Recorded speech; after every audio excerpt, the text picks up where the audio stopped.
It's time to go live. Do do do do do do do do do do do do do. We are live on Eccentric Nature.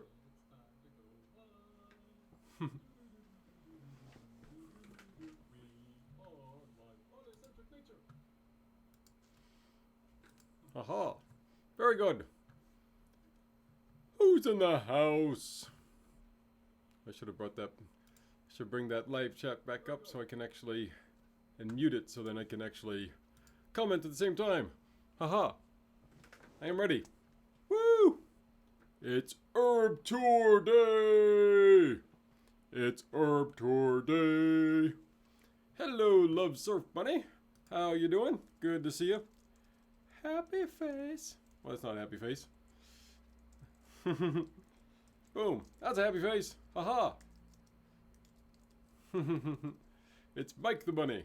Good to see you. Welcome to the house. We had a couple people waiting. Let's see if everybody shows up here. Woohoo! Grabbing a quick shot of water. Doing good. That's nice to hear. All right. It's doing a little bit better today. This whole last week or two, it's been super hot over here. I mean, I know some places, maybe even over there in Portugal, it's normally hot. Hey, Geeky Gardens, good to see you. But over here, in particular, it's been, I mean, super duper, all kinds of scary 90 plus degree, 35 degrees Celsius kind of heat.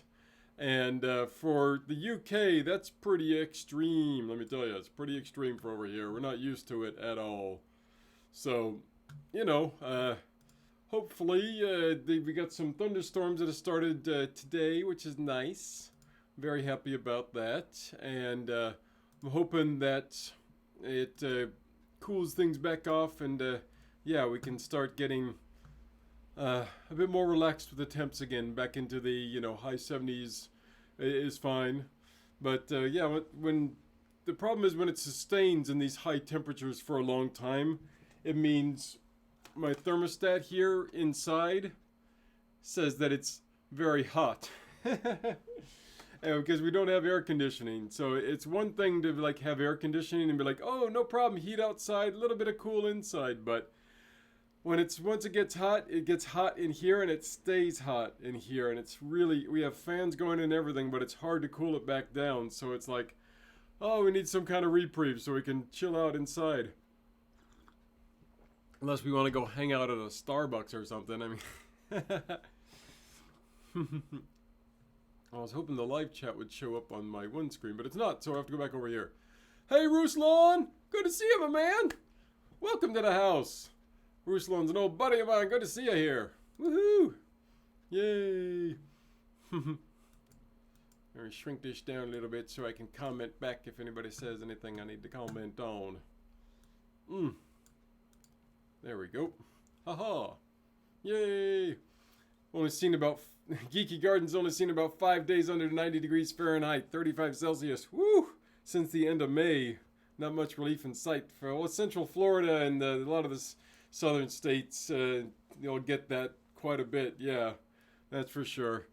And so no doubt about that. Thank you for the likes. Yes, if you haven't done so already, please like the live stream. If for some reason you're not subscribed, well then, gosh, you should do that too. Woo! But I got my, I'm learning new things and I'm trying out different things every time I play around with the live stream here. So today is going to be my first time playing a recorded video. And then I'm going to actually be doing live dubbing with it. So, in the past, when I did these, before I started doing live streams, I would actually just produce this whole thing to do the indoor garden tour. But now I was like, since I'm doing the live streams, it's like, well, we can do the same thing. Let's just do it live and have fun with it. So I've created a whole big old long video taking you a tour through all of my herbs, hiding back there and hiding outside on the patio. And yeah, this is going to be fun, I think. I'm looking forward to it. So we'll give everybody a minute or two to show up and we'll see what happens. Hopefully we get some more people here. I know we usually get somewhere like 7 to 10 people. I can't see my numbers right now. Where are my numbers? They're hiding down there. I've got 6 watching now. Okay, 6 people watching. Hello, all 6 of you. Stan Max in the house too. Yeah, stand back. Stand back. There you go. That's just for you. You can see this, the tip of my speaker here. My mic. The mic tip. I know some people, like when they do their live streams, they have it like right up here being like, "Hi, how you doing? I sound super sexy now because I'm talking straight into the mic. Hi." But yeah, I don't have proper spacing to be able to have the mic that close, so I've got my theta voice on, and I'm just talking a little bit louder and letting it course into the mic from there. Ho ho, Rex George, good to see you. Welcome to the party, sir. It's a lovely thunderstormy day out. We just had a nice little thunderstorm here recently. Thank you, Rex. Appreciate it. And it's calmed back down again. Maybe if we're lucky, we'll get a little thunder action during the middle of the show. So that'll be exciting. Woo! Hey, Brainstorm Hackers, good to see you. All right, welcome. Geeky Garden says, I never used OBS for live stream, but I do it for recorded videos from time to time. Yeah, lots of flexibility on it. That's why I started using it, because I've followed a few live streamers, and most of them use this. And I know, like, especially when I'm watching some of them, it makes it really easy for them to like do lots of switching between different things, like showing people's information at the same time if they want to. So if they're like saying, hey, I want to actually promote this one channel, I'm gonna go and immediately I can immediately bring up their channel on my screen and show it. And at the same time, you can be in a quarter, and you can actually create borders and fun things. There's all kinds of different things you can do with it. It's wonderful. So if you do live streaming at all, OBS, they've got a couple other different ones as well, but it works really well so far that I've seen with doing it on YouTube. So well worth the time. All right. If any of you guys haven't done it already, my new video is out. It's all about does chocolate mint actually taste like chocolate? Which is, it's the interesting thing, because I know some herbs have that problem, and because there's lots of herbs that are out there that are like, oh, this is pineapple sage, or it's pineapple mint, or, you know, this is chocolate mint, or it's, you know, there's different flavors out there. I think there's like an orange sage or something as well. There's like an orange basil. There's a lemon basil. There's lots of different lemon ones. And it's like, oh, do they actually taste like the real ones? And with chocolate mint, there's a little bit more debate than some of the other ones. So I did a little bit of talking about that. It's not a very long video. So check that out if you haven't already, please. That'd be awesome. And if you haven't checked out any of the Dandelion videos yet, please do that as well. We've got 8 people here. And I think we're going to get started with the tour really shortly. The first thing I'll cover is the one thing I didn't include in the tour, which is my amaryllis. It's in the other room, and it's much the same as it has been since the last time I showed it here about a month ago. And that's pretty typical, because once it loses its flower, it just grows these monster leaves, and the leaves are still monstrous. I mean, they are like literally this long. I could probably put my hands to the end of the screen like catching a big fish. Like, I got leaves this long, and I won't be lying. I mean, literally, those are some long leaves. They're like 3-foot leaves, you know, it's 2.5, 3-foot leaves at least. They are long, and yeah, you leave them on there until they start turning yellow, or until they actually start withering, because you want to gather as much sunlight as possible with that amaryllis before you cut them off and put it in stasis for like a month and a half or 2 months before pulling it back out, so it'll grow a new flower. Yeah. That's the whole point of having these wonderfully large leaves. Besides, they're kind of pretty too. They're gathering lots of sunlight and power for the next flower. Woohoo! The perennials are great that way. So Geeky Garden says he's found that most of the specialty basils do taste like the name implies, and I found that with the basils too. The ones I've tried, yeah, that they actually say. And most of the lemon ones I've tried are that way. You know, lemongrass is very much lemony. A lemon thyme is. Lemon basil is. Yeah, I tried a whole different bunch of lemon ones, and each and every single one of those definitely tastes little bit lemony. Sure, they're not as lemony as a regular lemon is, and that's kind of nice because with all of the herbs ones, you generally get a lemon flavor, but not the tartness and acidity. So it's kind of a nice smooth lemon action. So if you like that feeling, try out one of the lemon herbs. They're great.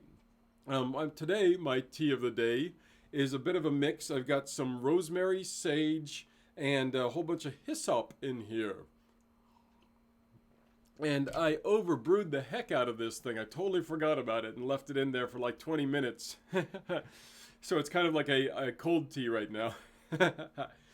But it actually still tastes okay, luckily. I was afraid that I'm getting a little bit of a bite from the sage, which is what'll happen if you leave it in too long, especially with sage and rosemary. It can definitely leave a bit of a bitter, harsh feeling. And I am getting a little bit of that, but luckily I really balanced it by putting more of the hyssop and less of the sage and rosemary in there to try and prevent that. So, yeah, luckily it's not getting me too much. But yeah, I do that too. I mean, unless I put like an actual timer on or something with my phone, I'll forget teas a lot of times. But you know, generally you can do that and they'll still be okay. They won't be as great if you time them perfectly, but yay, you know, it's all part of the fun. And let me see here. Brainstorm Acres says OBS's flexibility is great. Too bad your internet connection isn't stable enough to do any live streaming. Yeah, you gotta have a good internet connection. I probably could do it from my laptop. I got a new one. For those who hadn't heard, yay, new laptop! Woohoo! And I'm sure I could stream from it now that I have it. But I'm just streaming from the big one now, and I've got my wonderful lighting set up to make me look good. And I like doing this because it's connected straight to the hard line, the Ethernet cable, and it makes it work better that way. So Irene's decadent tea is a blackberry sage, and the blackberry really comes through. Nice. Okay, blackberry sage. That sounds good. Is it actually blackberry and sage, or is it actually a blackberry flavored sage? Brainstorm Makers. Which one is it? Is it, yeah. You have to let me know which one it is, because I haven't actually seen blackberry sage, the herb, around. So yeah, you have to let me know if it is actually one so I can actually try it, or if it's actually just a tea that combines blackberry and sage, which is fine too, you know. Blackberry's good for tea. I just need a smoking jacket. Yeah, hey. How are we doing today? Welcome to Eccentric Nature. You gotta, I always feel like I have to smoke if I have a smoking jacket, you know. I wish I did, you know. There you go. Yeah, that's why I hooked up my happy mic here that I use for my videos. I really need to do that with my Instagram somehow too. I've noticed on some of the Instagram videos I've done recently, they don't sound as good because I generally try and just kind of crank them out where I'll record it and then I'll just put it straight on. But I've also noticed that I overload the mic sometimes with that when I'm just using the camera mic. And because I tend to have a loud voice when I start getting going and getting excited. So a brainstorm maker. So yeah, it's not actually blackberry sage. It's blackberries and sage. Okay, cool. That's cool. I'll try that out too, though. Yeah, that sounds good. Mm-hmm.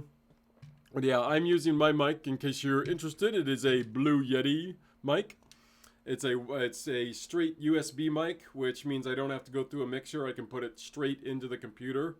Obviously, if you want something that's like super ultra dexy sexy, you probably want to put it through a compressor so it automatically compresses your voice a little bit and makes you sound even better. Yeah.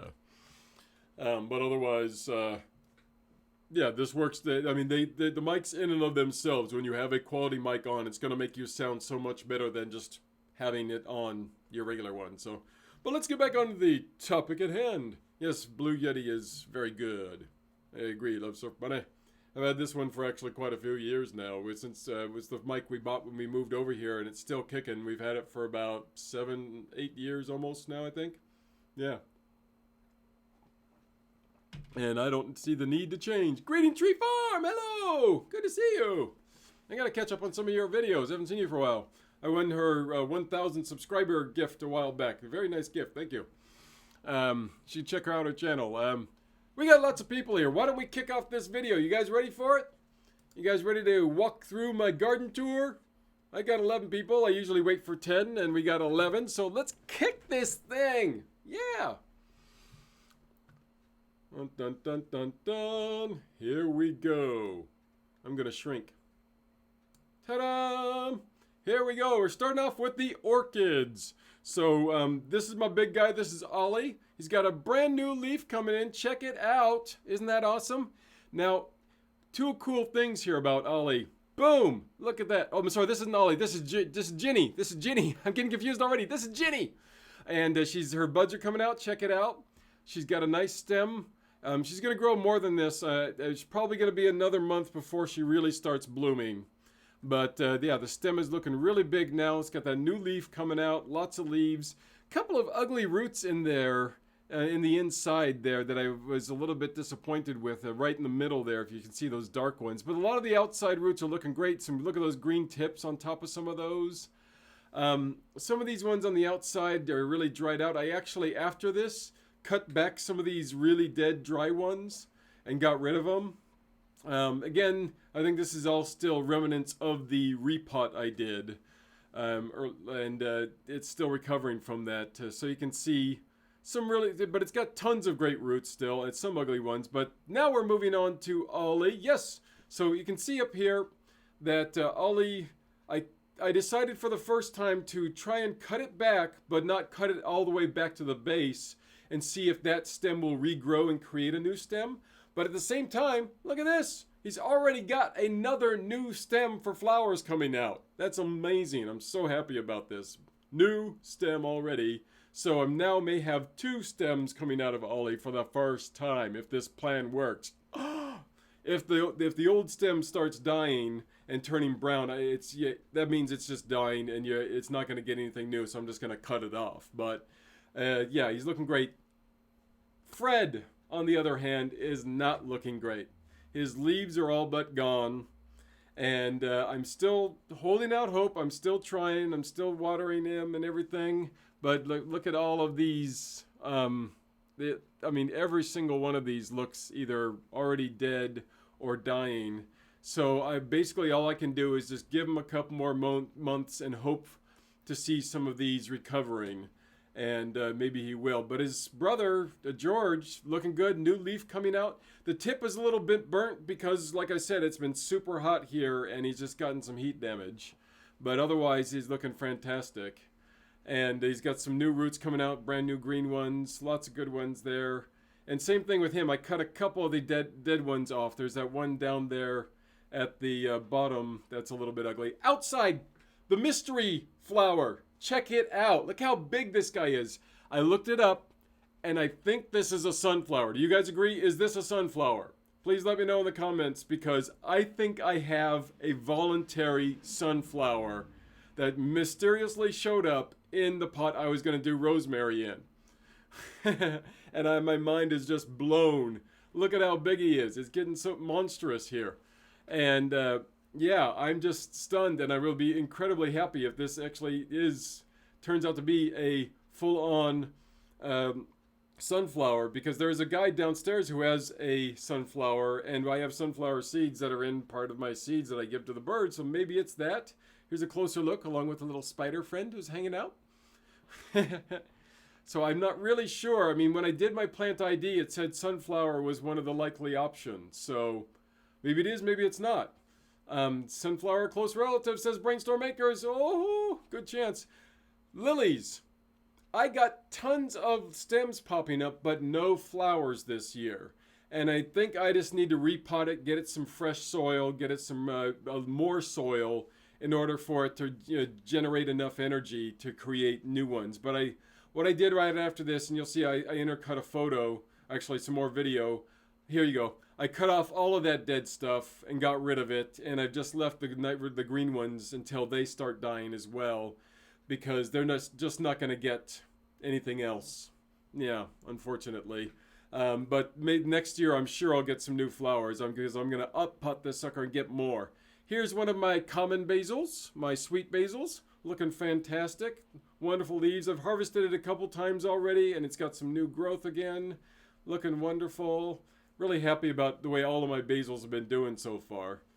Yeah, really hoping that that sucker is a sunflower, because I actually get a sunflower coming out still this year. That would be amazing. So, and here's the marjoram. Look at how big this is. Look at those monster stalks. And down here at the bottom, it's flowering a little bit. Now I harvest a lot of these off, and I actually harvested off these flowers as well. And I've been using them in some food and tea. Some of my last couple teas have had marjoram in there. And if you remember one of my old videos I did a marjoram tea video, and it sucked. It sucked by itself. So I ended up moving on, and but it actually combines well with other ones. So inside here, I've got a spider friend who's hanging out. But other than that, the petunias didn't come out at all this year. And again, it's normally a perennial, but this thing got deluged in trouble, so I may just have to restart it. The aloe, on the other hand, it's still doing good. I pulled out the keiki, and we'll talk about him in a second. But you see, he's been knocked around a couple of times. The male people and the people who come in to clean love knocking over my aloe. And that's why he's looking so damaged. And it's not my fault. He's been damaged by lots of people knocking his ass over, unfortunately. But you can see here, look at that monster one there. It's so big that I have to actually, you'll see here in a second, I'm going to pull it out in order to pop it out and get it, because I'm going to have to give it more room to keep growing, if it's going to keep growing. And I insert here in a second as well, so I harvested a couple of these off and used some of them. I actually used it on my legs because they were feeling really dry because of all the heat, and it actually felt really good. But yeah, see, I harvested some of it off. And hopefully now they won't knock into it because there's not as many long ones hanging out from the holding area. But here's the keiki. I probably need to cut this dead one off here at the bottom on the left side that needs to get cut off. But otherwise, the rest of it still looks good, and I'm sure it's going to start growing more. In the middle there, you can see a nice green one coming out, and I'm really happy about that. It's looking really good. So yeah, all of it's still, I was worried about it because I waited way too long to pull him out. My new thyme is growing fantastically. Look at this guy. Out of the ones I planted late this year, this one has done the best. I mean, the problem is, if you look on him and the one next to him here, I'm going to show in a second as well, there is unfortunately some bugs coming after it. You can see some little tiny white spots there in the upper left-hand corner of the screen. Here's another one of the new ones I planted. No action yet, but hopefully soon. I know with this heat, maybe that's causing it not to come out yet. I don't know. The British basil's looking great. Yep, really happy with that. It's been harvested a couple times too. Yeah, when I get to the other one down below, I think it's the spearmint. It'll be a better look. But yeah, see, look at the basil here. It's looking good. Couple of brown spots, nothing big but no, I really overall, there's no problems here at all. There's nothing for it being an outside plant that I'm like, oh no, there's trouble here. So yeah, those brown spots, I think are just either from the heat. It's been dried out really fast a couple times because of the temperatures lately. So I'm not worried about him at all. But one of my other new basils is starting to come out. See some great, nice growth starting there. He's one of the newest ones that I planted. It actually has got the best new growth so far. Here's the hyssop, and it's really good. I harvested a lot of this off because he's so big right now, and I needed to cut him back, do a little kind of, the bonsai action to it. But here you can see, okay, look at this. This one's really been hit. It's either thrips, or I don't think it's spider mites because I'm not seeing any of that white stuff that comes with the spider mites. And I looked really close and didn't see anything. So I'm thinking it might be thrips or another bug that's causing this. But it's definitely a bug that's been causing this kind of damage here. And I don't, but yeah, like I said, I don't think it's spider mites. I've looked at a couple of the different ones I have out there and not seen that particular bug action. So yeah, I'm hoping I can figure out exactly what it is. I need to spray them down, I think, with some hydrogen peroxide or something else and see if I can take off of those darn things. So, oh, Geeky Gardens has some thunder. That's nice. But this is the spearmint here. You can see on it as well, it's got a little bit of the bug damage. But overall, it's got, look at these nice green leaves. I cut this guy way back, and that's the beauty of spearmint. You can cut it back to nothing. And unlike other ones that you cut back too far that may not regrow, the mints love regrowing. So, yeah, I'm happy how well I cut this one back and how much new growth it's got coming out. It's looking fantastic as far as I'm concerned. Really happy about that. This is the chocolate mint now. And it's got lots of new growth as well popping out, I think. Or no, that's the rest of the spearmint. Yeah, that's the rest of the spearmint. You can see, look at that one leaf there. Those bugs really went to town on this section here. Yeah. Tadar equals radar. Radar shows some more storms coming up in your area too, huh? Here's the chocolate mint. Here we go. Chocolate mint time. It's got some really fresh new growth. You can see some of these new leaves don't even look like chocolate mint yet. Usually with the chocolate mint, it gets that darker action. Oh, where'd it go? Oh no, we lost the video. Oh no. Oh no, I lost my video. Okay. Pause. I think, the problem might have been that I actually loaded this before it finished, before it actually finished the video. That might be what happened. Let me see if I can get it reloaded here. Because, yes, I know I have more video than that. Let's bring it up. And I can start it from this other version here. The hard thing about, I haven't figured out on OBS yet, is how to start it from a particular section or how to fast forward to a particular section. Because once you start it, I don't see a thing how to actually go and, whatchamacallit, fast forward or bring it to the point where you want it. Let me see where I left off here. I left off about 10 minutes, okay. And let me see if I can figure out where I could see it's restarted already. But I don't know how to see if there's a way to, is there a way to fast forward this thing? No?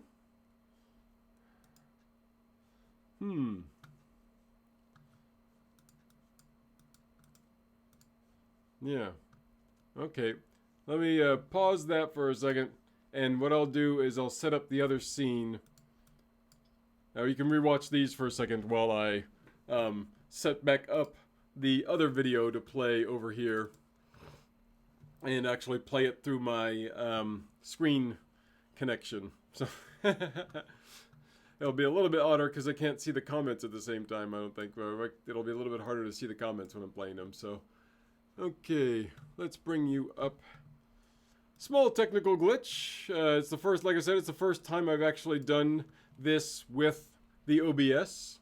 But here we go. I'm going to get the screen back up again. And hopefully this won't be too big. I will fast forward it to 10 minutes in. 10 minutes. Talk amongst yourselves. What's going on? Anything new with the world?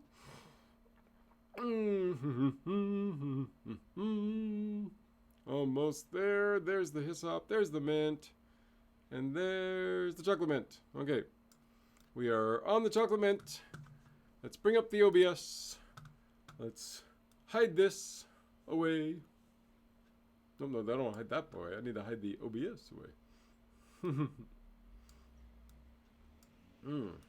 Oh, shrink the screen down. It's at the wrong screen dimensions. Hold on. Okay. Just another second. I'm just about got it. Haha. Ah, there we go. Okay. Now I need to move you out of the way. And then all I need to do is transition. Yeah, I'm getting this figured.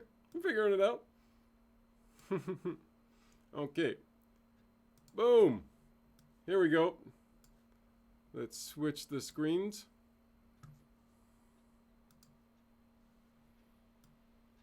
There we go. Ta-da! So what I will do now is I will hide myself away again. Oh, not you. You don't need to see those parts. Let's shrink me down. No, quick, grab that. Grab me. Grab me. It's live OBS adjustment screens. Here you go. I'm shrinking. Help me. Okay, I'm back in the corner. OBS is now out of the way. We are happy. We've got the screen on. And I'll bring the comments on my phone here so we can have that. That way I know what you guys are saying.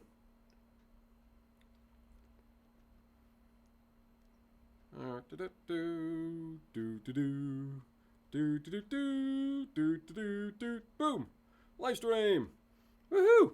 Oh my gosh, it's meta. Okay, we got it.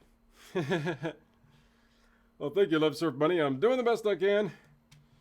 Just trimmed a bunch of mint yesterday, says Geeky Gardens. Noticed a few flowers as well. Nice. All right. Okay. So, we are ready to restart. Here we go. Now I can actually pause if I want to, too. So, here's the chocolate mint. And like I was saying, you can see how some of the new leaves actually look not like chocolate mint. You see the top ones look a little bit darker. That's what chocolate mint normally looks like. He's had a little bit of the bug problem as well. But see these top ones here, they're so fresh, they don't look dark and like regular chocolate mint yet. It's really kind of cool. But yeah, he's got a bunch of older, darker ones in here that I'm not too happy with that I'm going to probably get rid of. And like I said, it might just be because of these bugs I've been having. Here's another one of the new ones. And hopefully we'll have some action soon. We're getting a super close-up. And as you can see, there really is no action happening yet. I have a whole bunch of new herbs. Most of I've replanted within like a week to 2 weeks. So hopefully really soon I'll start seeing a lot of these coming out. The rosemary's looking good though. Yeah. One little yellowish leaf, but the rest of it's pretty good. But again, the bugs, you can see a lot of that bug action in here where it's been having a little bit of the bugs attacking it and all through here. Yeah, I wish it wasn't. Now let's go inside. Woohoo! So this is the main plaza. You can see all of them. I'm going to go into each one of them specifically. You can see a bunch of the new ones that I planted here with the oregano. I planted 2 sages, my tarragon over here. So a whole bunch of ones that I replanted that should be showing up really soon, hopefully. Hello, Nick's Picks. Good to see you. Welcome to the house. We are doing our tour here. Thank you. Yes, I appreciate the recovery note. I'm glad it's still working here. So we'll get into the peppermint in a second. But first, let's talk about the Tulsi basil over here, my holy basil. This one looks so far down because I harvested a lot of it off. Again, it was having bug problems. So I sprayed him down with a lot of the stuff you see to the left there. That's my my treatment center is my alcohol over here, and then I got my hydrogen peroxide and my little spray bottle that's got a mixture of stuff. And yeah, I sprayed them down, but you can see a lot of his leaves there in the inside died off, and yeah, and I cut the rest back to really help him out. Cinnamon basil still looking good, and you can see a lot of new growth up at the top here. He's got some new action happening in there. But some of these, like this bottom one here on the edge, way down at the bottom there, he just could probably get cut off because I got plenty of other good ones. And the rest of them, I'll just let grow a little bit more before I harvest it again, because there's so many new growth coming out that I probably shouldn't touch yet. So, hello, old junk. Welcome to the house. We are walking through my herb garden right now, spinning around so you can see the rest of the leaves over here. But yeah, this cinnamon basil is fantastic. I got a brand new one of it as well that we'll go to in a second. But yeah, I get a nice close-up. You can see no bug damage here. He is looking fantastic. All of the leaves nice and green, nice and beautiful. These two at the bottom here, I'm just going to probably pluck these off because once they get a little bit yellow, you might as well just eat them because they're not going to recover. But again, tarragon, no action yet, hopefully soon. Because I've really been enjoying the tarragon tea lately. It's really good stuff. It's got a hint of licorice. I just put a video out about it on Instagram if you want to check it out. Special transition time. Into one of my sages, no action here. This sage here, I am sad to say I accidentally tipped myself today. And so I replanted the seeds just today, so it may be a little bit longer for him before he sees any action. The oregano, nothing yet. Hopefully soon. Hopefully the rains will help with them. But yeah, that was my bad on him. Here's another one of the basils. This is one of the ones that I transplanted, and he's looking great still. Yeah, this one a little bit smaller than the other. These leaves down here are so massive. Look at those monsters. I'm going to pluck all 4 of these off just because they are so big, and I just got to eat them. They look so good. I am going to pull these suckers off, and I am going to enjoy eating these guys here. Hello, Brian. Yay. Lots of wonderful people in the house. Whizzy transition. Yeah, it was fun. It was my one fun transition I put in there. And this was the store-bought basil that I got that I pulled a bunch of cuttings off. And look at this. I cut it all the way back figuring it would probably die off and I would just use the last couple of leaves, but it's regrowing. It's got some new growth still coming out. I'm amazed. The thyme, I haven't harvested it for a while yet, and I really should. I probably should go in here and get rid of a lot of this because even though a lot of the leaves look good and you can see some new growth in there, really, you can see a lot of dead ones in there as well if you're looking really, now that we're zooming in close. And I should really harvest a lot of this back because it's in such a small pot to let it regrow, because it's not going to get much bigger than this. It hasn't, it's going to maybe get out a little bit more, but I should cut a lot of this back. And, you know, it's kind of like we say with most herbs, that it's like, you know, the more you harvest, the better it's going to be. And I haven't harvested them for a while, so I really need to. Here's another one of the awesome basils that's been transplanted from the other guy. And again, his bottom leaves, I got to take some of these off and just use them because I'm going to lose them otherwise. It's going to get too dark in there and they'll probably turn yellow because of lack of sun, or just because they're just too big and they don't need to grow anymore, you know? But the tops, I don't want to harvest anything off the tops as well either at the moment because it's pretty new growth here. You can see right there especially a couple of brand new ones coming out. And once that's happening, I don't necessarily want to harvest the top just until that gets a little bit bigger. So I really want to, I'm going to pull a bunch of these little leaves off the bottom, which I don't normally do, but when they get that big, it's fine. Chives! There's not many. There's one big stalk here. Well, one mother load of a stalk that's got 5 pieces coming up off of it. That's all that came out. And this, along with some of the other ones, is the reason that I don't normally do only a couple seeds. Because if you're doing little seed planters and you can plant like, 10, 15 of them for starters, then great. But if you've only got the one pot, I say put a bunch in there, take your chances, and then harvest off as needed. Peppermint. This is the best it's looked all year. And it goes to show that I think my new method is working. That peppermint, unlike most other herbs, what you can do is cut it all the way back. And brand new stalks will come out and look fantastic. Look at this one monster stalk all the way out there. It's really long. It's fantastic. I mean, and all of the leaves look amazing right now. I'm really happy about it. But the thing is that with peppermint, if you don't harvest it, especially if it starts getting too hot and stuff, you see at the bottom there, it's got a few dead leaves, and that's all that tends to happen, especially in this little pot here. That it's better for me just to harvest the whole thing off and let a brand new one grow out, because pretty much every single one you see on here, I harvested all the way back to the base and it grew out again.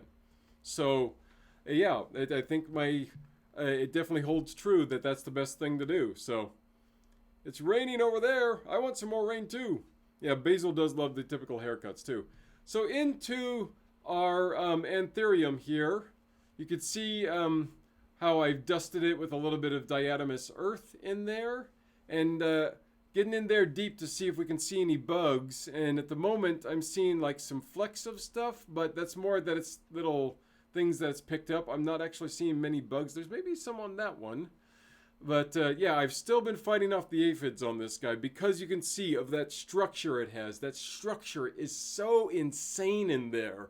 There's just so many little bits coming up. And I say this every time about this because it just throttles me every time that I'm like going, it's so impossible to get in there. Oh, you can actually see a little bit of a web in there. I don't know if that's a spider web. Yeah, it might be a spider web. If not, I mean, maybe that is some of the spider mites action going in there, and I'll have to look a little closer. And what alcohol on the leaves. A lot of the leaves I'm zooming in there, you can see that problem. Back and let the other one grow bigger, but it's starting to get some new growth as well, which is fantastic. But yeah, the one on the left was growing so big. I said, well, let's let it continue to grow, and I'll cut the other one back. And luckily, it's gotten some new stuff. I don't mind spiders in there a little bit because spiders are good. They will eat the bad bugs. They don't actually eat the leaves and stuff. I don't mind them being in there. So, but the cilantro, like I said, the cilantro coriander here, only a couple stems came out here because I only planted like 8 seeds in here, but it looks like only like 3 or 4 of them took, and somehow maybe one seed, I think one produced 2 of those leaves there. And again, this is the new cinnamon basil. Again, I'm going to pause here for a second because I went by that last one so fast. That the cilantro and this one I did minimal seeds on, and there are multiple theories to this. Yeah, but the more I do it, the more I'm firmly in the court of, if you're doing an indoor garden like I am, and you have small bowls or limited bowls, I find it better to overload the seeds just a little bit. Not like throwing 100 seeds in this thing or something, but a liberal amount of seeds in there compared to being like, okay, I'm just going to put 5, maybe 6 seeds evenly spaced in there and see them all come out. Because if they don't grow out, if you've gotten some bum seeds, then all of a sudden you've just got, a couple little stalks, and that's it. Which, if these ends up growing monstrous, then I guess that's fine. But I would rather have, 6 stalks coming out and letting me have the option of cutting them back rather than only 3. And if they don't all succeed, then I don't have that much to harvest once it starts coming out. But that's my justification. Let me know in the comments if you agree, or if you have ever thoughts about that. Hi, Plains Ministed. Nice to see you. How you doing? All right. Woohoo. So, but yeah, that's my thoughts on that. Time to haul some water, brainstorm makers. See you later. Hope you have a good one. Woohoo. I gotta keep looking at the comments here. I've been just throttling through and going through the tour here, so I haven't been catching up on the comments at all. But yes, spiders can help. The spiders are your friend. Ladybugs are your friend. All those guys are good to have around your plants because they will take care of all of these bad bugs for you. That's why whenever we relocate spiders from inside, I just put them right outside near my plants and say, have fun, hang out there, and take care of these bad bugs, hopefully. So I maybe need to put a couple spiders near the herb trays outside on my rack, because apparently I'm not taking care of those bugs enough outside. So but I also haven't been as diligent on the outside ones as I have on the inside ones, as far as making sure that I go and do treatments on them with the hydrogen peroxide or the diatomaceous earth or whatever, or like the neem oil. And so I've been trying to work more neem oil into the process lately as well, especially with the new plants, to try and make sure they don't start with bugs, which is part of what makes it hard. Because if they have bugs in the soil already, which is part of the reason you may not get the seeds popping up as much, as they'll just eat them before they even start. But yeah, that's my theory on this. Yes, even cats catch bugs. Woohoo! Yeah, cats. I want a cat. We still want a cat. That's why part of the reason we want to move. We want to get a new kitty. Maybe 2. And then probably a dog after that, because we love animals. I tend to overplant everything due to my addiction to growing plants, says Geeky Gardens. Yeah, which that's fine, it's, better too many than too few, I say. But let's continue on. So I did a second cinnamon basil because at the time I didn't have all my new seeds come in yet, and I really like the cinnamon basil, so I said, yeah, let's get a new one coming out. And it's doing good so far. All these look really good. I don't see any problems on them so far, which is nice. My platycodon, my balloon flower, as you can see here, there's 2 blooms I left on here just for illustration purposes so you could see them. But as you can see, everything else that I deadheaded is gone now. I don't see any new blooms coming out. We'll turn it around and make sure. But yeah, see one dead one there that I plucked off since this video. And at this time, I probably won't get any new ones. That's probably going to be it. That's probably going to be all for this season from him. And yeah, that's cool. That's all it is. I'm sure he'll grow again next year. But my lavender's looking good. Both of my lavenders are looking fantastic. This guy probably is due for a harvest as well. You can see there are all these bunch of new growth in there. You can definitely see the difference between the old and the new. And then the other lavender as well, looking much the same. In fact, this one's even more due because I harvested the right one compared to this one. Over the last couple of weeks, I've harvested it a couple times. This one hasn't been harvested for a little while, so it really needs a harvesting soon. So that is everybody. Yeah, that is the full tour. Woohoo! Oh yeah. So Nick's Pick says my lemon balm is growing out of control and I love it. Yeah, I need to grow some new lemon balm. I didn't buy some new lemon balm seeds. I really should, because I just killed off 2 of my lemon balms that were pretty much dead for the season in order to plant some of these new ones. But now that things are opening back up a little bit here, what I probably will do is go ahead and buy a bunch of new pots and maybe get some bigger pots, especially because some of the mints and stuff need some bigger pots. And yeah, I just want to get some of these guys a little more space and see if I can get them super tall. Well, that's everybody. That is the tour. Woohoo! Let's switch you back off here now. And back on to me fully. Yes, I am full again. Haha. All right. I can bring up the comments again now on the main screen. Huzzah. Yay! Gardening Channel with Ray. Hey, how you doing? So you can go. I guess you'll have to catch up with the tour. Yeah, we just finished it. It's went pretty good. Pot? No, give it. Repot. Yeah. And repot. Yeah, there is a couple that I'm going to repot and make bigger. Most definitely. The Anthurium, maybe. I might do that one, but definitely my mints I want to make bigger because I'm a big mint tea fan, so I definitely want some bigger mints. And I'm also going to do probably my platycodon's going to get up potted. Definitely the lilies outside are going to get up potted. And yeah, there's a couple others that I'm going to do that too, I'm sure. Yeah. Do you have any questions about what I've gone through so far? I know I definitely want to go ahead and I probably won't plant anything new at this point because I don't have space for it at the moment. Much less that now it's later in August. It's probably getting to be a little bit too late for anything to probably grow really well. But I know I will still get new growth up until October on all these guys. That's why I went ahead and planted some of them late, because I knew even in August, especially with the way the heat is right now, I knew I could get some of these to grow some more again, and that would not be a problem. Do any of you guys plant late in the season, especially with like herbs and things, indoor or outdoors? I know that I've had success with it before, which is another reason that I figured I could pull it off. But oh yeah, need my water. I've been talking so much, I'm like getting dry. Bigger mints, yeah. Oh yes, most definitely.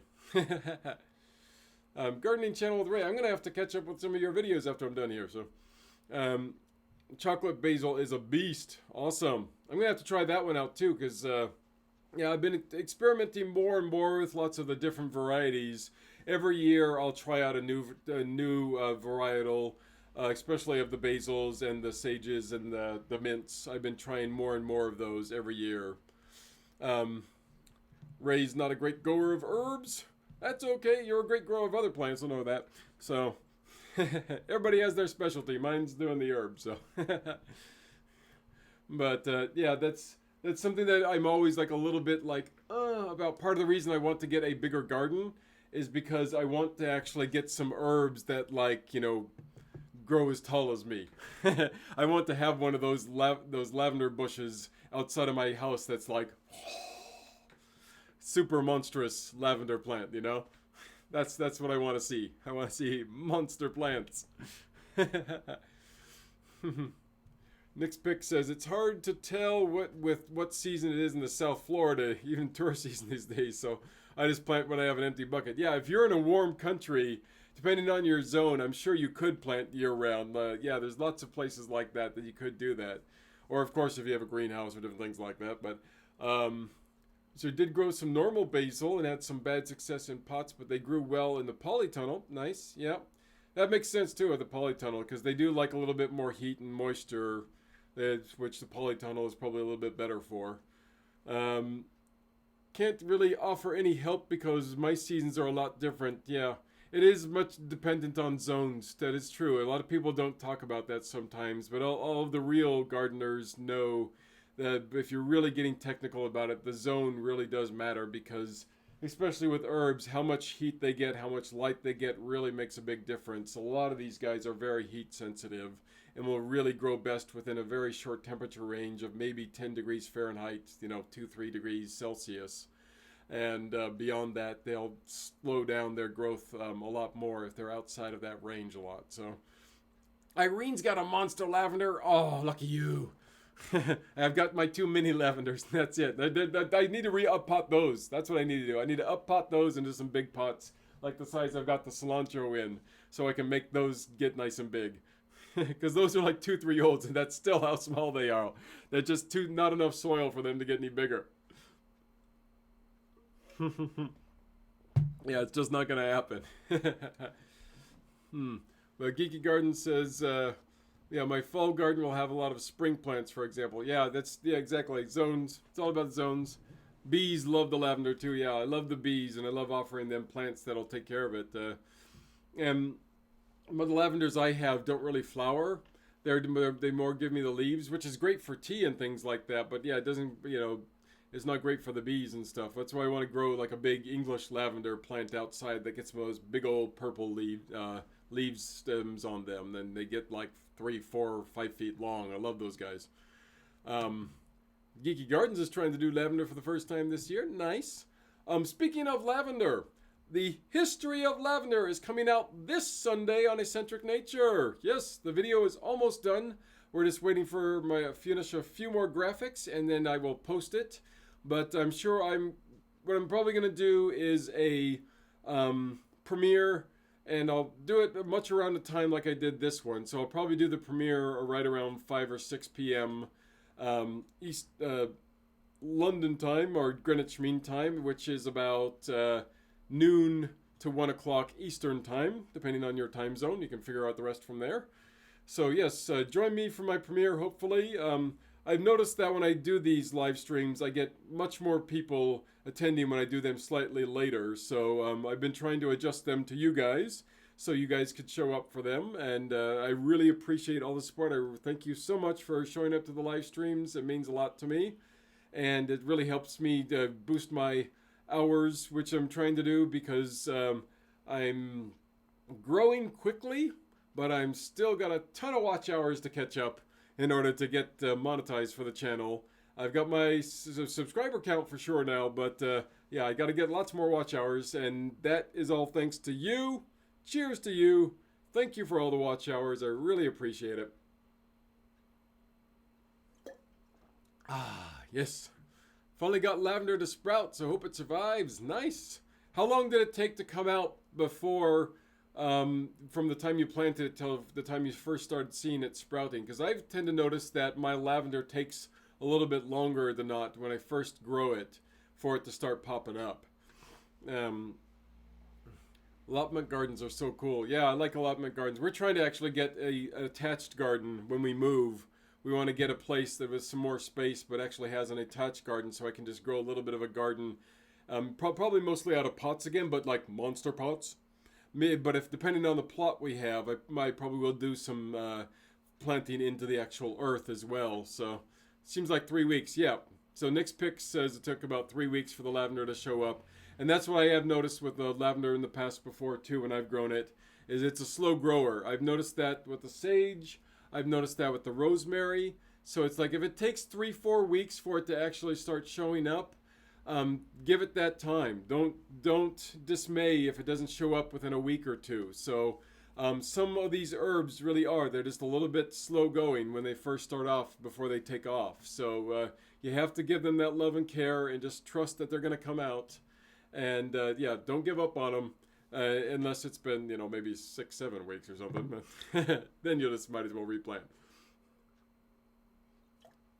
The other thing I was thinking of doing, like with the cilantro coriander there, who only has a couple, what I'll probably do, actually now I'm thinking about it, is I'll stick a couple more seeds in there on the one side of it that doesn't have any growth and see if I can get some new ones to grow in that same soil because it's got plenty of space for it. And if you remember my last cilantro, it was monstrous and it had like tons and tons of it coming out, which is the way I like. I like lots of it. I think our lavender took about 3 weeks to germinate too for Irene Davis. Okay, yep. So normal gestation plant, time, yeah, for lavender, 3-4, weeks. And like I said as well, a lot of the woody ones I think are that way. The woody herbs, like the sage, the thyme, the rosemary, all the woodier herbs I think take a little bit slower time for germinating. Whereas the ones that tend not to get those woody stems are the ones that tend to just, pop up a little bit faster. The basil is always a little bit faster. And the mints obviously are going to be faster. They just love doing it. All yours died. Oh no, Mommy and Kimberly's adventures. Their lavenders died. No. I'm good with plants, but I guess not with vegetables and herbs. Well, it just depends, like we were talking before you popped up, we're talking about how it really depends on the zone. And they are very heat and light sensitive too. So, we'll have to look at, maybe you can give me some more details and we can figure out what happened with them. Maybe they'll do better next time. We hope so. Yes, life for the herbs. I haven't tried much with vegetables yet. I normally do jalapenos every year. This year is like one of the first years I didn't. Mainly just because I didn't have the seeds and with the Carunia stuff going on, I didn't have access to seeds for a while, and by the time I went and bought them, I just ended up buying a bunch of new herb seeds and forgot about the jalapenos. So, yeah, we all went all herby this year. Oh yeah, but I'm happy with the way my growth has gone this year overall. I got to figure out this new mystery bug problem that's happening outside, and be a little bit more diligent about taking care of that. So hopefully that won't be a problem anymore. But I think overall I am really happy with the way things are going. You guys been having any problems in particular with your plants this year? I know the main thing I've been noticing with the heat lately is I've been trying to water my guys like every other day, mostly just to keep an eye on them and seeing if they seem really dry, because like the basil will still get wilty sometimes if I water it every other day, and because it loves water. But with the extreme heat, I do adjust that. So they've been getting so dry that I've been watering them every day over the last week or two for the most part, because they just have been soaking it up and the heat's been drying it up in a fast.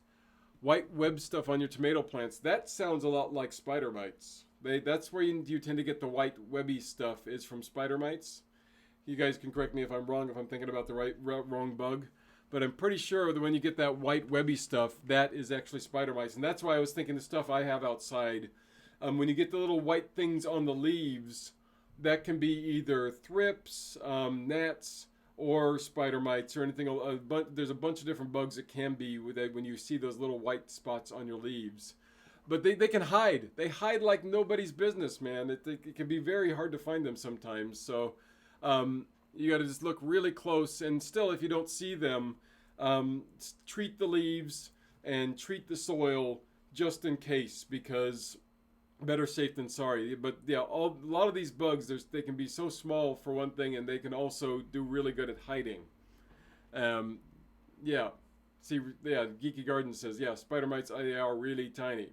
And what happens, especially with thrips, that's why I was thinking they're thrips, because what thrips do is they'll like nibble on one plant, and when you go to try and find them, they can like jump to another plant, and when you go to find them, they're like, well, they're not here. That's because now they're nibbling on another one of your plants. That's what they've gone to do. Yeah, that's the thing about thrips. You got to be careful about is, and some of the other bugs is they will actually jump from plant to plant, and next thing you know, you just can't find them. So you have to just kind of treat all the plants and take care of them to know that you're not gonna have problems with anybody. Yeah. Yeah, they all can be so tiny, and that's why he said as soon as you see those problem things with the little white spots or the leaves, getting little holes and stuff, it's gonna be a bug of some kind. You just have to start taking care of them and and treat them. Yeah, you got it right, Irene. Yeah, they jump around like fleas. Yeah. Yep. So that's the deal. Take care of them very closely. That bugs are very difficult to deal with. So you just got to get in there and yeah, be diligent about it. The second you see any problem spots on your plants, just treat them again. Even if you don't see any bugs, give them a treatment of alcohol on some of the plants. You can do the hydrogen peroxide. You can do the neem oil. You can do the diatomaceous earth. There's other things you can do as well, but those are a lot of the good natural ones. So yes, treat. Neem oil spray. Yeah. Mm-hmm. I do my spray. I tend to do is a part hydrogen peroxide spray. Sometimes I'll do a hydrogen peroxide. Sometimes I'll do like a soap spray. Yeah, neem oil is a great one. Yep. And the neem oil I'm using now is something that when I first started using it, it usually comes in a bit of a harder form. So like when you buy a brand new bottle of it, sometimes it'll seem pretty solid. And you're like, well, how do I get this to work? And they say, well, you're supposed to heat it up and then you put it in there, but then it doesn't really combine with the water. So what I've noticed that you have to do is you not only have to like heat it up for the temperature they say, but you kind of have to leave it warm to hot for a little bit longer to really loosen up all of the neem oil in that bottle if you get a brand new one. Depending on the type of neem oil you get, I think, and also depending on the size of the bottle. But before it really loosens up and so it can combine with the water a little bit better. But even then, sometimes what I'll do, I'll put it in the water bottle and I'll add a little warm to hot water in there to keep it loosened up and combining with the water. Because neem oils can be very thick stuff and sometimes you'll have trouble getting it to combine. When I was going through and we were looking at some of those videos, if you saw some of the white stuff that was hanging in there, some of it was perlite and some of it was actually some hardened neem oil. Yeah. So it can look a little weird when you get it out into the atmosphere and it oxidates. I had to scale up neem and then a couple of other things this year. Bugs are bad this year in Arizona. Oh no. Northern Arizona bug problems. High Plains Mini-Stead had to have cooler night temps here. Learning to garden in this has been a challenge for you. Yeah. Dealing with cold spots. Yeah, it's you guys don't have to deal with that as much as we do here. It's definitely my biggest thing to deal with a lot here in the cold British temperatures often. Caution with the neem oil, it can freeze your plants in the heat. Yeah. Yeah, it can fry your plants, Stan Mac. So that's, again, with the neem oil, I tend not to use it as a spray so much as I tend to use it as just put it in the soil itself. Sometimes I'll add it and water it from the bottom of the herbs, but usually I try and put it right into the base of the dirt and let it flow down in. So, because yeah, the sprays can cause damage a bit more, which is why with the sprays I tend to stick with like the soap spray because it's not going to damage as much, or the hydrogen peroxide spray because once the hydrogen works its way off, it's just going to turn the peroxide section of it, the extra oxygen molecule works off basically. It's just going to turn into water. So, so I don't mind spraying with that a little bit. See you later, Nick Spix. It was good to have you here. Yeah, I've been gone over an hour now, and I'm that's usually what I aim for when I'm doing these. So unless you guys have any other questions and stuff, I've really enjoyed going through today with y'all, and I think I will end it around here. Unless you guys have anything else you want to say, I'll give you a chance to comment. Careful with Nemo, don't spray it in during the day when bees and pollinators are out. Yeah, because it can affect them as well. And same thing, like if you're using it as a spray, then when you actually harvest the herbs, you have to make sure you wash them really well because you're going to get that neem oil and you're going to be eating it, which is not tasty. Neem oil's, when you smell, that's smelly, nasty stuff. You don't want to be eating that stuff. So, yes, make sure you wash it off. All right. I am not seeing any other comments. Oh, Nona Grace, how we doing? Woohoo! Good to have you. Notice you're live. We'll crochet and listen. We were just about to pop off. We went through my whole herb garden earlier, so you could probably do it on the catch-up and see the rest. Ecocentric now. We're getting new people in the house. Maybe we should just stay. We got a whole new stream of people coming in now. Irene Davis, good luck finding a place with some garden space. Yes, that is on the top of my list. We've been looking. I think we're going to go see a new place tomorrow, which we don't have high hopes for because it's like a fixer-upper. But at the moment, we're like, we might as well see it anyways and see if it's worthwhile. So yeah, I don't think we're going to be moving to this one. But we are still looking. We're waiting for the right place, and hopefully very soon we'll get it. It'll work out. All things working. Thought you needed the watch hours. Yeah, I do. I guess I should just stay on until we do one of those live streams where they just play it 24 hours a day, and next thing you know, people are watching all day long, even if nothing's happening. You just like leave videos or music or something playing. I switch it in. I could do like replays on here and just kind of a constant stream of my old videos playing or something. It'll be the nonstop eccentric nature live stream. Turn it into an event. Because they're out there. There's a couple of those live streams that are like going, it's been playing live for 389 days straight. I definitely couldn't talk for 389 days straight. I tell you that. My voice is already getting tired. Because that would be the one nice thing. That's the one nice thing about if I brought on a guest, then I wouldn't have to sit here and just be talking the whole time straight through. Also because it's so hot right now, in order to keep the sound sounding better, or turning off all the fans and everything. Watching the herbs go to music. Yeah, it'd be like a live stream. Just put it up. I could put a camera up on the herbs, and we'll just be like, watch the herbs as they just naturally grow. Yes, I have to keep talking. And next thing you know, it'll start sounding like this. It'll be like Jimmy Stewart in Mr. Smith Goes to Washington after he's been talking for 24 hours straight. And he's like, we hold these truths to be self-evident, that all men are created equal. We've got the filibuster. We're holding the floor. We're not going anywhere. That's a good movie if you haven't seen it, by the way. Still holds up today really well, I think. Mr. Smith Goes to Washington. A lot of the old Jimmy Stewart ones, the classic ones that are really familiar, hold up really well, I think. Oh, Geeky Gardens has got some rain. Yay! We haven't gotten a new one yet. I had one, a little thunderstorm patch right before I came on air, actually. And now, nothing. It's supposed to come back again tonight. We're supposed to have some more big thunderstorms, but I think they said that's probably not going to happen until more like 8, 9, 10 o'clock tonight, which is still a couple hours away here. And yeah, hopefully soon. We can't talk about my new haircut if you want. I keep turning around and surprising myself. Like, oh, look, my hair's all shaved off properly. I went and got a haircut today for the first time since we got locked down. Yeah. What do you think? Pretty good? I think it looks all right. I'm really happy with it. Well, yeah. What else? What else can we talk about?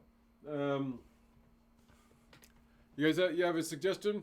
Any things you want me to talk about? Since we're still here, I still got like 9 people watching. You all are hanging on. Why not? Love Surf Bunny likes the haircut. Yay! Thank you.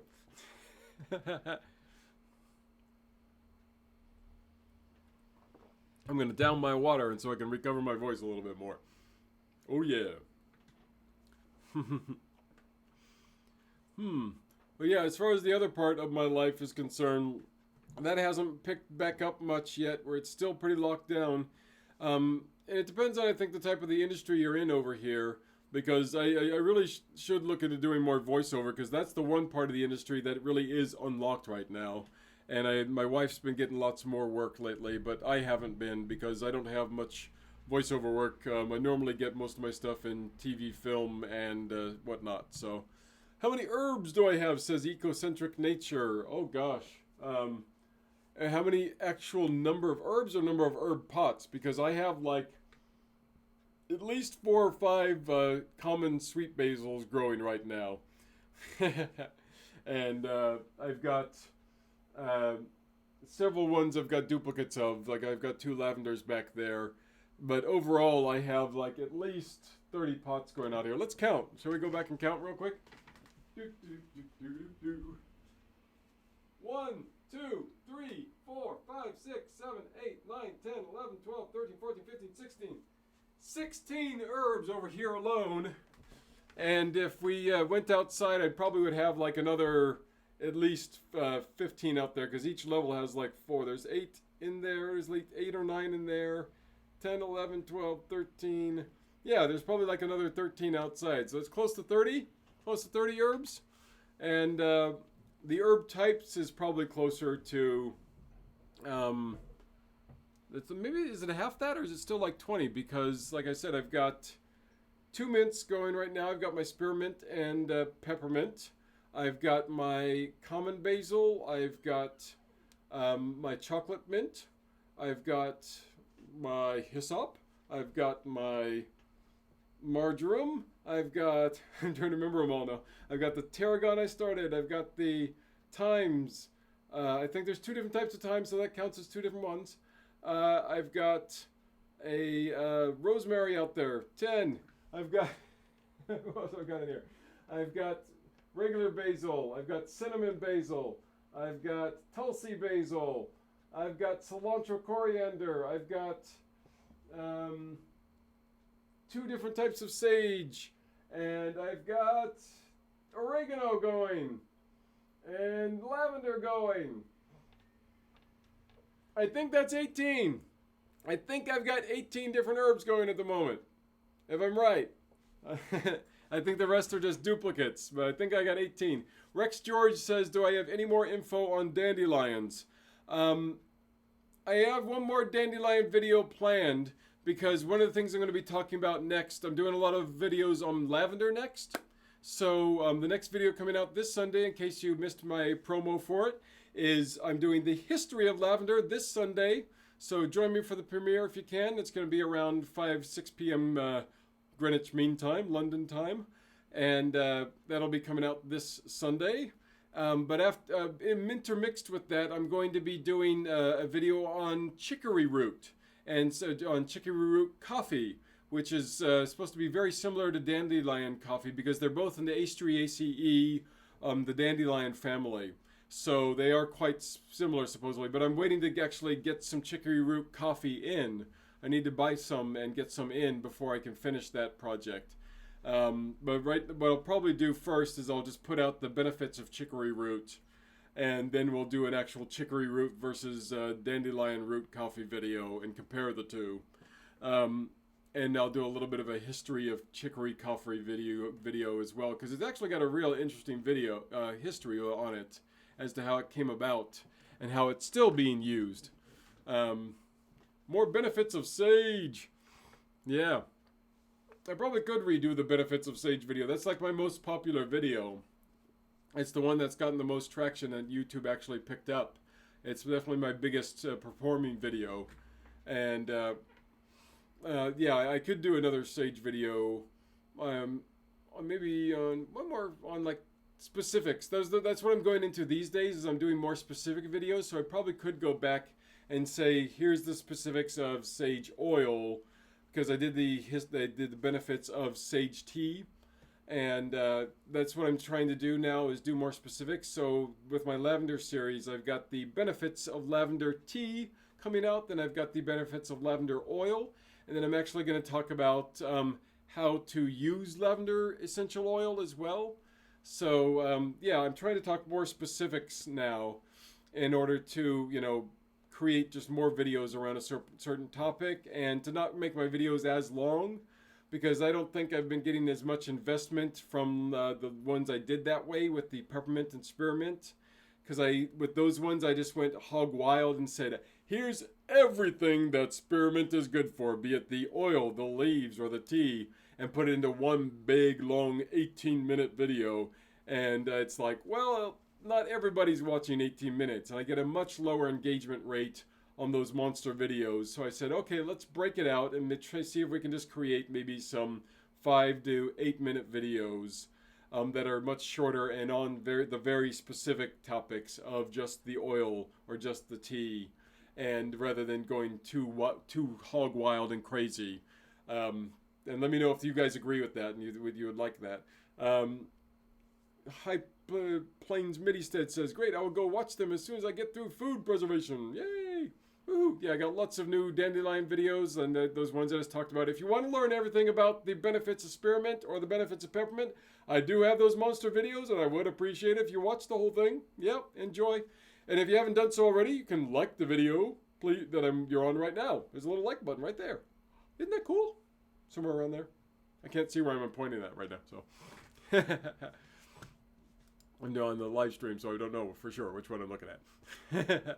I have to actually have the live stream screen up. I gotta bring my OBS back up. I'm just watching the chat. I wasn't actually watching the OBS, so I could actually see where I'm pointing.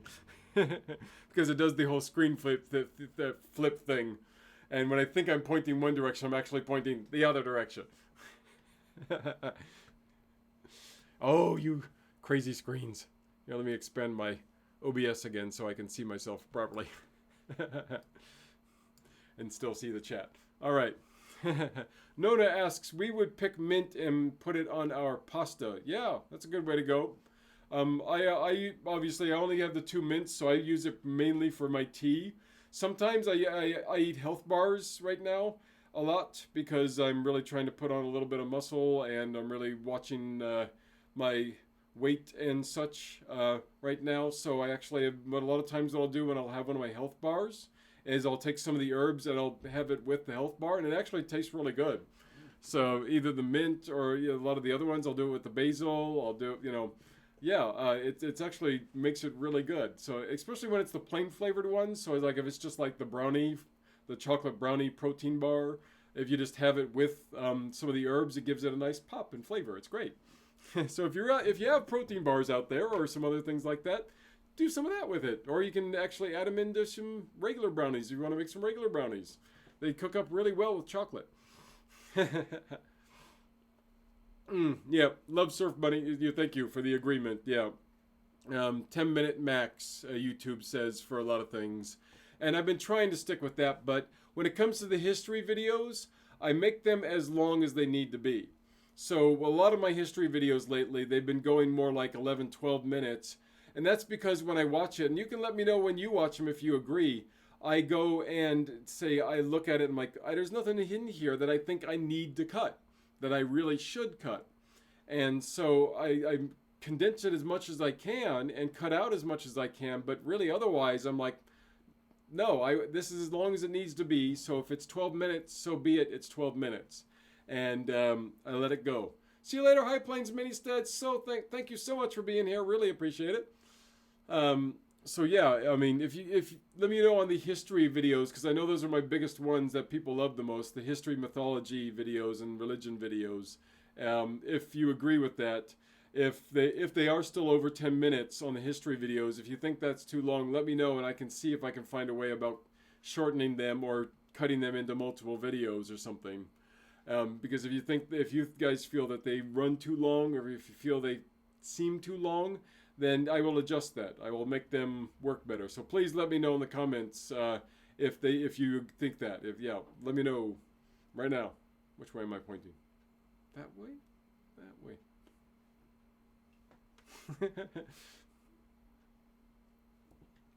Because yes, if you think the history videos the way I've been doing, like with the dandelion one was over 10 minutes, the lavender one that is coming out this week is around 11 minutes and change. So they are a little bit over 10 minutes, not like massively, but I felt like that's how long they needed to be to get all that information in there. So yes, please, if you think they are too long, let me know about the history videos, because I those are my flagship videos, and if they do seem like they're going too long, I gotta know that. I gotta know if they are too long. If you agree, let me know. If you think that they're fine the way they are, I'll just keep doing them the way they are and I'll be fine. But especially with the benefits videos, I've been thinking I really need to cut those down a lot. Because they were way too long. Those were getting over 15 minutes, and that was definitely too long. Unless you're doing a live stream, that's crazy length for a pre-recorded video. I talked a lot. That's the way I do it. I do it in a series every time I release the videos. It's going to be a little bit differently because I'm working on a couple different things at the same time right now. But up until now, I released all of my basil videos first. So like I released 4 or 5 different basil videos together. And then week by week I did the same thing with thyme and sage. And each herb I'll do all the videos I'm thinking of at the moment for them at once, and then I'll go on to new ones. Yeah, I can only cut things so much. We have that problem with some of our videos. I watch long videos, but I know that many will not. Under 15 is a good spot. So yeah, depends on who you talk to. I like videos between 10 and 20 minutes, says Ecocentric Homestead. So yeah, but again, like I found that even though I was editing them really as best as I could, and in getting lots of dense information in there, quality information in there, I as well felt like I was going too long when I got to 16 to 18 minutes with that peppermint video and the spearmint video for their benefits. So I was like going, yeah, these really should be separated into the benefits of peppermint oil and the benefits of peppermint tea, and just have them be their own videos rather than this big monster piece. And what I've been finding also is that actually as a creator, it helps me move things along faster so I can actually put videos out faster, which is great because it means I can create more of a backlog, and that if something comes up in my life, videos will still be coming out and there won't be a gap in between videos, and that's a wonderful thing. Because I know that people want videos coming out every single week. 3/4 an inch since it started. Woo! Good downpour over there, Geeky Gardens. Yes, thank you, Irene, on the history videos. Yeah, they are my pride and joy, is those history videos and the mythology videos. I love finding that information, and every single herb seems to surprise me. Every time I come out with it, I look at it and I'm like, wow, this has so much interesting information on it. And it's I just love it. I just love finding all these quirky things about each and every one of these herbs. And it's going to be actually a shorter one because there's not a ton of it. But the information that's there when I do the chicory coffee history video, it's got some really cool facts about it. So I'm really looking forward to that. And yeah, they are my favorite ones. And they are, since they're your favorite ones, they're the ones I try and do the most and put out the most. So yes, that is what I look at. I look at seeing what you guys engage with, and even though I sneak in some other things just to get content out there for one thing, like the chocolate mint video was more of an excuse for me to be like, okay, I can edit this real easy, put it out, and get it done. It's a fun, interesting, little quirky topic, and at the same time it gave me a chance to just edit something fast so I could get a little bit ahead of the game, so I wasn't falling too far behind like I have been. And I've talked about that before, and I won't go into a depth again now, where I've been feeling like I've been getting overwhelmed because every week I've been feeling like, oh my gosh, I'm still editing on Saturday night to put out a video for Sunday. And doing that other video helped me get ahead of the game again. And now I feel like I'm in a good shape with that, where I've got the history one, which is pretty much done. All I have to do is insert a couple graphics in there. And otherwise, I've already started the rough edit on the next couple ones. So, yeah, I'm starting to get ahead of the game. And I'm trying to think of like some new ones that'll be faster edits. And I think it's going to happen. I think I'm going to start, hopefully I can create like a month backlog or 2 months of backlog again. Which is nice when I did the T videos, because that gave me the chance to be like, you just do a minute-long video and boom, boom, all of a sudden you've got a backlog of videos for 3-4 months, you know? Oh my gosh, Geeky Gardens had a power flicker. That is some super powerful rain over there. Uh-oh, look out. But yeah, if you guys have anything else you want me to see me do with my channel, please let me know, because I'm always up for new suggestions or new ideas on what you think. Nobody has said anything about the length, about being unhappy with them, so I'm just going to keep making the history videos the way I am, unless I think I need to shorten them up. I mean, the mythology videos always come in a little bit shorter and generally are almost always under 10 minutes, so I'm not worried about those being too long, because you tend not to find as much mythology information as you do history information. The only time that you do is when I find like religious information, which I usually group into the mythology information. So like sometimes I will split it out and make it a religion video and a mythology video. But otherwise, yeah, those are easy to keep under 10 minutes. And yeah, but I am trying to aim for that more, because I know like the general world of the tend to like videos that are a little bit shorter. So like what I aim for is just what's proper length for the videos. You need to find a two guest, what? A guest or two, yeah. Yeah, I as I figure this out and I figure out how to do that, that's probably one of the things I'm going to research next, is trying to figure out how to do that. Like I said, I'm doing new tricks every week with OBS. So every week on my live stream here, and I'm sure I'll be doing something new. Well, probably what I'll try and do next week is actually hide a lot of the rest of this. Because right now I'm purposely putting myself on this side of the screen in order to hide all the cords you see back there. So I'm actually like purposefully positioning myself to hide this particular part of the background and let you just see my lovely bookcase. But what I can do is I can start like doing things like actually creating a full graphic on here and hiding part of it automatically, so I don't have to worry about showing any of this stuff in the background. Yeah, those are the kind of, so I'll just start playing more and more with OBS and making it work better. And yes, I probably will try and do is get a guest on here, because I know that'll be a nice thing to do to help draw a lot of people in and get a lot of people to watch. So yeah, I'm sure I'll be doing that soon. The NDI plugin for OBS, it lets you bring Skype and other sources in. Oh, okay. Yeah, okay. I'll have to look for that. Actually, in the right place for photos. Yeah. Oh. Photo op.